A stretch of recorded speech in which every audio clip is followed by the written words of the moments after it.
ডিভোর্সের 3 বছর কেটে গেছে।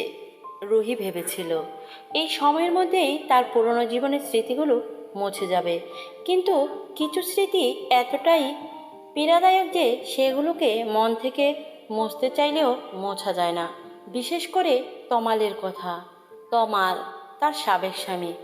একসময় তারা দুজনেই একে অপরের প্রেমে পাগল ছিল। ছোট্ট একটা বাড়ি, রুহির কাজের চাপ, তমালের চাকরি, সব মিলিয়েও তারা সুখী ছিল। কিন্তু সময়ের সঙ্গে সঙ্গে তাদের সম্পর্ক জটিল হয়ে ওঠে। তাদের মধ্যে ভুল বোঝাবুঝি, কাজের চাপ এবং পারিবারিক দ্বন্দ্ব ধীরে ধীরে সম্পর্ককে দূরে ঠেলে দেয়। একসময় ডিভোর্সই একমাত্র উপায় হয়ে দাঁড়ায়। ডিভোর্সের পর রুহি চেয়েছিল নিজের জীবন নতুন করে সাজাতে। তার জীবনের নতুন একটি অধ্যায় শুরু হয় যখন সে কলেজের শিক্ষকতায় যোগ দেন। অন্যদিকে তমালের সম্পর্কে রুহি তেমন কিছু জানতো না। 3 বছর ধরে তারা কোনো যোগাযোগ রাখেনি। কিন্তু সেই দিনটির কথা আলাদা। রুহি তার এক বন্ধুর বাসায় গিয়েছিল। কাজ শেষে ফেরার পথে বৃষ্টি নামলো।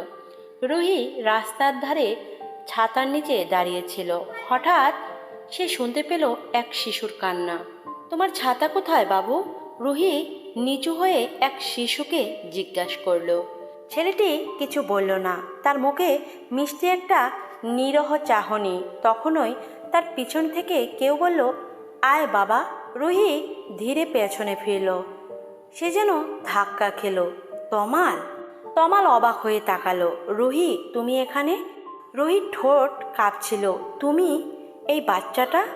তমাল একটু হাসলো। আমার ছেলে, নাম আর্য। রুহি হতবাক হয়ে তাকিয়ে রইল। অতীতের ছায়া।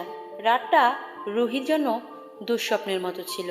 তমালকে হঠাৎ দেখা আর সেই ছোট্ট ছেলেটি, সব কিছু যেন তার মাথায় এক সুনামির মতো আঁকড়ে পড়ল। 3 বছর আগে তমালকে সে হারিয়ে ফেলেছিল, কিন্তু আজ সে আবার তার সামনে, এবং সে এখন একজন বাবা। পরের দিন রুহি কলেজে গেল, কিন্তু তার মাথায় সবসময় তমালের কথা ঘুরপাক খাচ্ছিল। একদিন রুহি ঠিক করলো তমালের সঙ্গে কথা বলবে। তাদের মধ্যে অনেক না বলা কথা থেকে গেছে। তমাল রাজি হলো দেখা করতে। তারা একটি ক্যাফেতে বসলো। প্রথমে কেউই কিছু বলল না। তমাল কথা শুরু করলো। তুমি কেমন আছো রুহি? রুহি একটু হেসে বলল, ভালো, কিন্তু তুমি কেমন?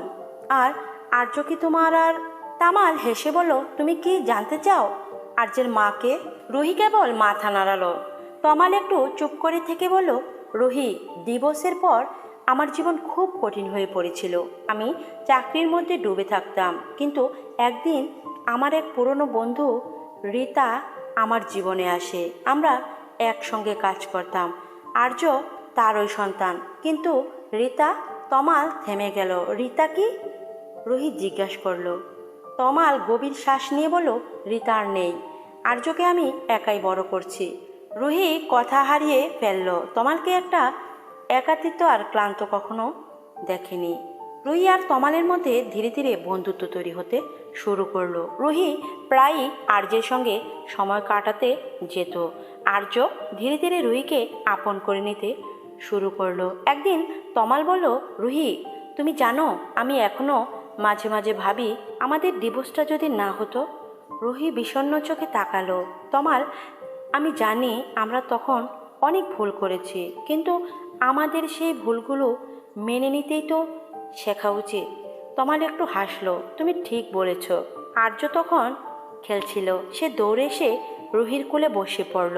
রুহি আন্টি, তুমি আমাদের সঙ্গে থাকবে না? রুহি আর তমাল একে অপরের দিকে তাকালো। এই প্রশ্নের উত্তর তারা তখন দিতে পারেনি, কিন্তু তাদের চোখে যে মিষ্টি ভালোবাসা ঝলক ছিল তা হয়তো নতুন একটি অধ্যায়ের ইঙ্গিত দিচ্ছিল। আপনার মতামত জানালে ভালো লাগবে। ধন্যবাদ।